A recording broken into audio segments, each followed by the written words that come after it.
আসসালামু আলাইকুম ভিউয়ার্স, সবাই কেমন আছেন? আশা করি আল্লাহর রহমতে সবাই ভালোই আছেন। তো আজকে আমি আপনাদেরকে দেখাবো বড় কালোজামের ভর্তা রেসিপি।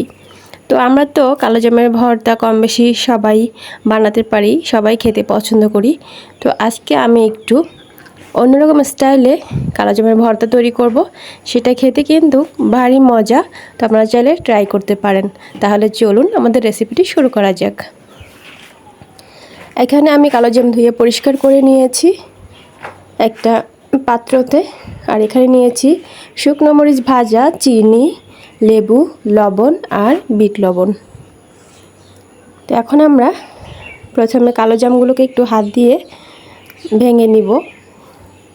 আপনারা চাইলে কোনো পাত্রতে ঢুকিয়ে এটাকে ঝাঁকিয়ে নিতে পারেন, সেটা করলে আসলে সবগুলো ভাঙে না, সেজন্য আমি হাত দিয়ে একটু ভেঙে নিচ্ছি।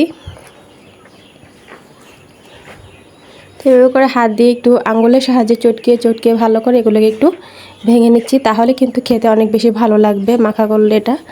আর যদি এমনি বক্সের ভিতরে ঢুকিয়ে ঝাঁকিয়ে নেওয়া হয় সেটা কিন্তু ভাঙে না, একটু নরম হয়, সেটা খেতে অতটা ভালো লাগে না।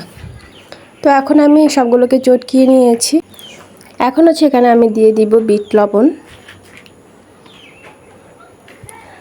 বিট লবণটা দিয়ে দিচ্ছি। বিট লবণটা দেওয়ার কারণে কিন্তু খুব সুন্দর একটা ফ্লেভার হবে, খেতে অনেক বেশি টেস্টি লাগবে। আপনারা ট্রাই করে দেখবেন আশা করি। তো এই পর্যায়ে দিয়ে দিচ্ছি সামান্য পরিমাণ লবণ।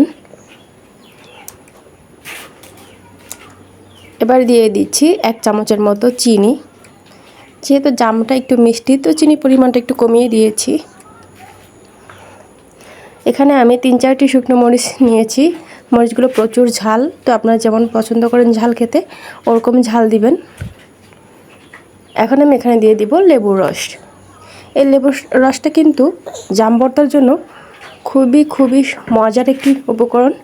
আপনারা যদি জাম ভর্তা করে থাকেন এরকম লেবুর রস দিবেন আর বিট লবণ দিবেন, তাহলে কিন্তু জাম ভর্তার স্বাদটা দ্বিগুণ বৃদ্ধি পাবে। তো এটাকে আমি মাখিয়ে নিচ্ছি। মাখানো হয়ে গিয়েছে, এখন এটাকে পরিবেশন করে নিব। তো বন্ধুরা, দেখলেন তো খুব সহজে আমি কি করে জাম ভর্তা তৈরি করেছি। তো এখন একটু চেখে দেখার পালা।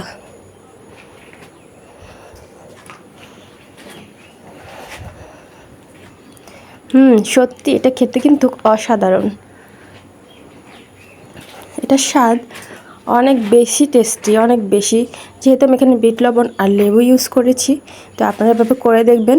আশা করি আমার রেসিপিটি ভালো লেগেছে। যদি ভালো লাগে থাকে তাহলে অবশ্যই লাইক, কমেন্ট, সাবস্ক্রাইব করে পাশে থাকবেন।